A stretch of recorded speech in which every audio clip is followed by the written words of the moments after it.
Hello दोस्तों, नमस्कार। एक बार फिर से आप सभी का बहुत बहुत स्वागत है मंजिल एकेडमी यूट्यूब चैनल पे।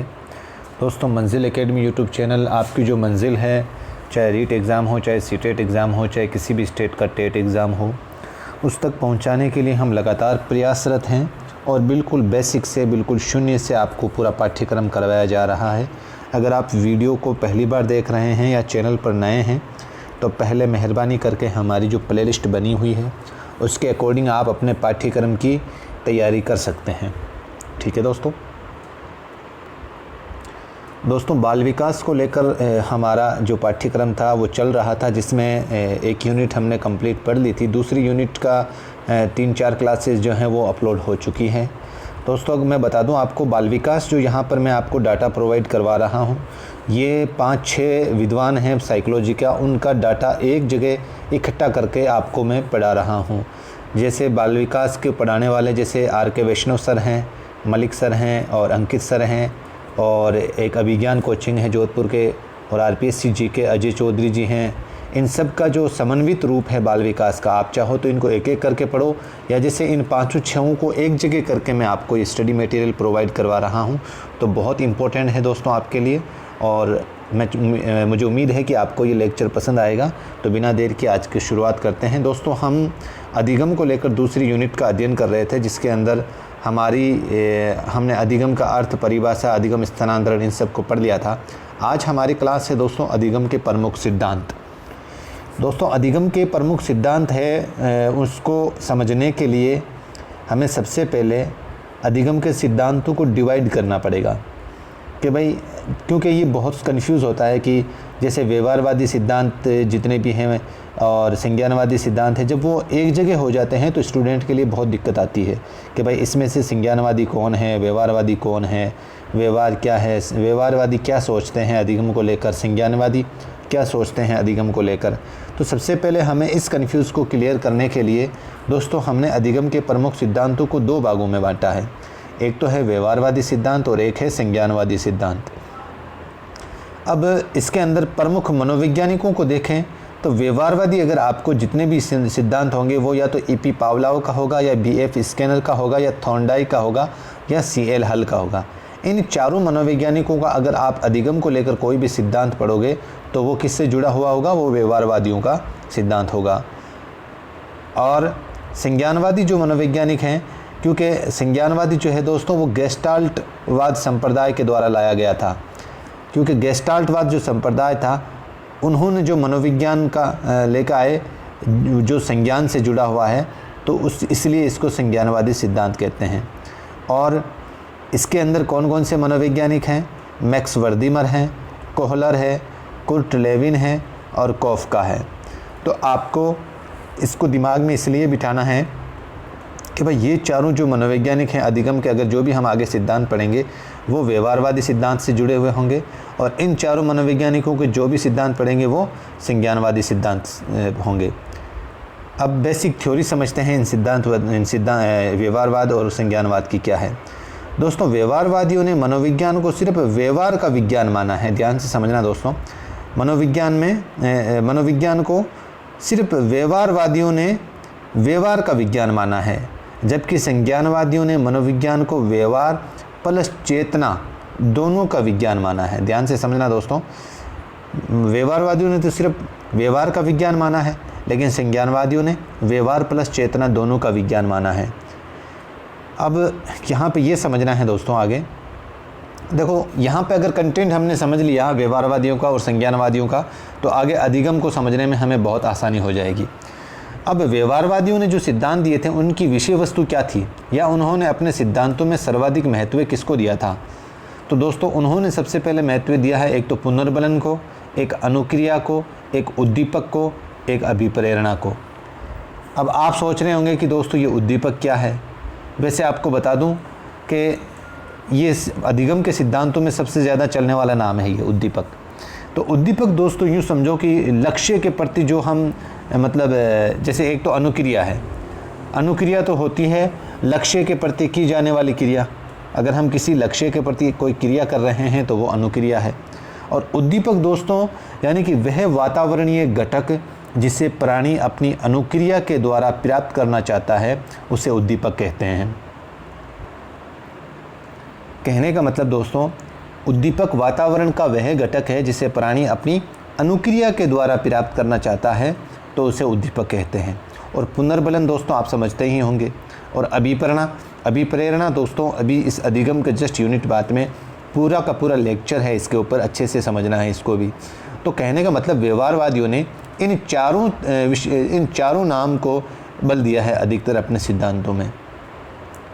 अब जो संज्ञानवादी हैं दोस्तों, उनकी क्या विषय वस्तु है? संज्ञानवादी सबसे ज़्यादा संवेदना पर, बुद्धि पर, प्रत्यक्षीकरण पर, संज्ञान पर और समस्या समाधान पर बल देते हैं। यानी कि जो संज्ञानवादी हैं वो इन चारों से हटकर अपने सिद्धांत में किस पे बल देते हैं? संवेदना पर, बुद्धि पर, प्रत्यक्षीकरण पर, संज्ञान पर और समस्या समाधान पर। अब दोस्तों संवेदना और आपको पता हो तो मैंने संवेग और संवेदना इसको लेकर एक अच्छा सा वीडियो बनाया है, और इस डाउट को अगर आपको क्लियर करना है तो पहले वो वीडियो ज़रूर देखें। ठीक है दोस्तों। तो दोस्तों जैसे अगर मैं मानूं कि भाई संज्ञान क्या है, अगर संज्ञान को आप समझना है तो संज्ञान ये मान लो कि संज्ञान हमारे पास आपको पता हो तो ज्ञान की प्राप्त करने की जो इंद्रियां हैं वो 5 हैं। हमें अगर किसी भी पहली बार जो भी ज्ञान प्राप्त करते हैं वो ज्ञानेंद्रियों के माध्यम से प्राप्त करते हैं, और वो 5 हैं, जैसे आँख, कान, नाक और गला। यानी कि हमारे पास ज्ञान के स्रोत जो भी हैं वो उनमें से जो ज्ञान की प्राप्त करने के जो स्रोत हैं उनमें ये 5 इंद्रियों का सबसे ज़्यादा योगदान है। और इन्हीं 5 इंद्रियों के द्वारा जो हम ज्ञान प्राप्त करते हैं वो हमारा ज्ञान संवेदना है, वो हमारा ज्ञान संवेदना है। कहने का मतलब इंद्रियों से प्राप्त होने वाला जो प्रथम ज्ञान है वो क्या है दोस्तों? संवेदना है। और इस संवेदना के बाद में आप यूँ समझो कि दोस्तों संवेदना जो है वो मानसिक पीढ़ी का प्रथम ज्ञान है। और जो प्रत्यक्षीकरण होता है दोस्तों, प्रत्यक्षीकरण संवेदना की जस्ट अगली कड़ी है। कहने का मतलब जो भी जिस वस्तु का हमें पहली बार ज्ञान होता है उसका जब हम प्रत्यक्षीकरण करते हैं, उसका अगर प्रतिबिंब बनता है हमारी इमेज में, जिस भी विषय वस्तु को पहली बार हम जानते हैं उसका प्रतिबिंब वो है प्रत्यक्षीकरण। और इस प्रत्यक्षीकरण के बाद में जिस विषय वस्तु के हम नाम को, पहचान को या उसकी व्याख्या को अपने मस्तिष्क में सेट करते हैं तो वो है हमारा संज्ञान। ठीक है दोस्तों।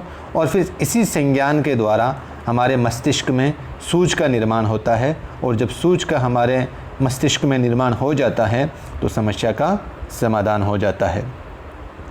तो इस तरीके से इन्होंने अपने सिद्धांत के अंदर जो विषय वस्तु रखी है वो संवेदना, बुद्धि, प्रत्यक्षीकरण, संज्ञान और समस्या समाधान इसको रखा है। अगला देखते हैं दोस्तों। व्यवहारवादी जो है वो ये मानते हैं कि अधिगम यंत्रवत होता है, यानी कि अधिगम मानव और पशु दोनों कर सकते हैं। ये कौन मानते हैं? व्यवहारवादी मानते हैं।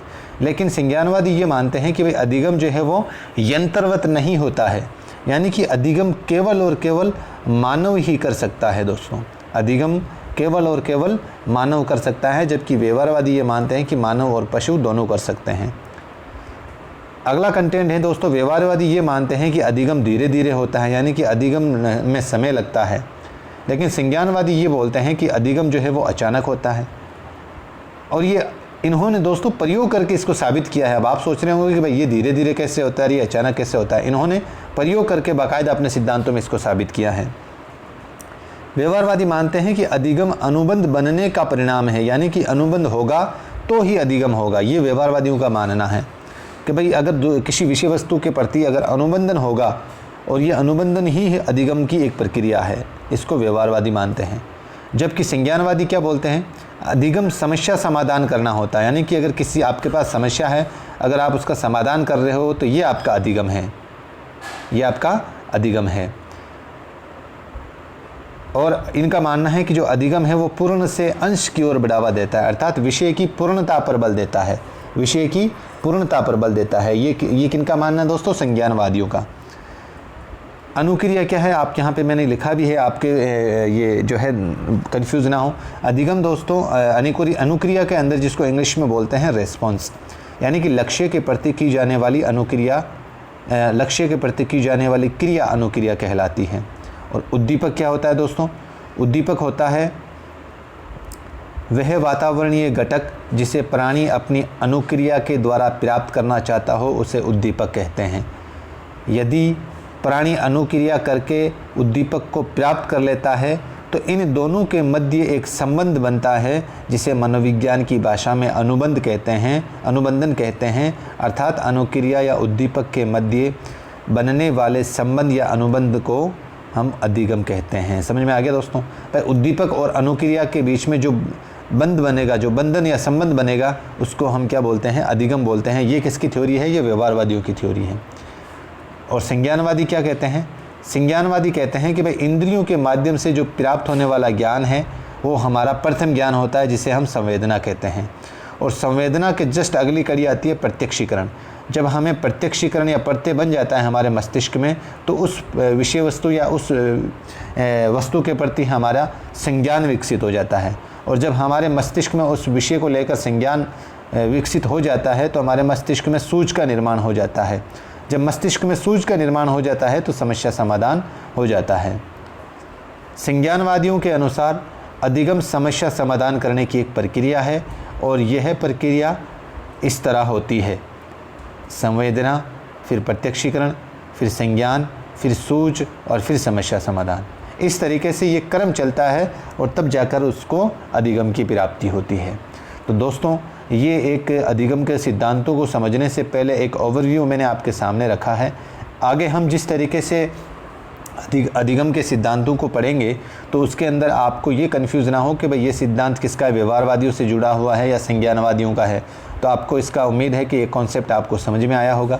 अगर ये समझ में आया है कॉन्सेप्ट तो मेहरबानी करके चैनल को ज़्यादा से ज़्यादा लोगों तक पहुंचाएं, वीडियो को लाइक करें। दोस्तों, आपको बता दूं कि मेरे पास इतना इंफ्रास्ट्रक्चर तो वगैरह नहीं है बड़े बड़े चैनलों की तरह, लेकिन आपको इतना भरोसा दिलाता हूं कि बाल विकास को आपको या तो आप एक एक करके किसी मनोवैज्ञानिक या विद्वान की आप पूरा जो पाठ्यक्रम है वो पढ़ लो, और या अगर आप चाहो तो इन 5-6 के जो मैंने नाम बताए हैं वीडियो के शुरू में, इन 5-6 विद्वानों को मैं एक जगह दोस्तों आपको ये डाटा प्रोवाइड करवा रहा हूँ। अगर आप पूरी ईमानदारी से तैयारी कर रहे हैं तो आपके लिए बहुत बेनिफिट होगा। अब दीजिए मुझे इजाज़त, मिलते हैं एक नई वीडियो के साथ। जय हिंद, जय भारत।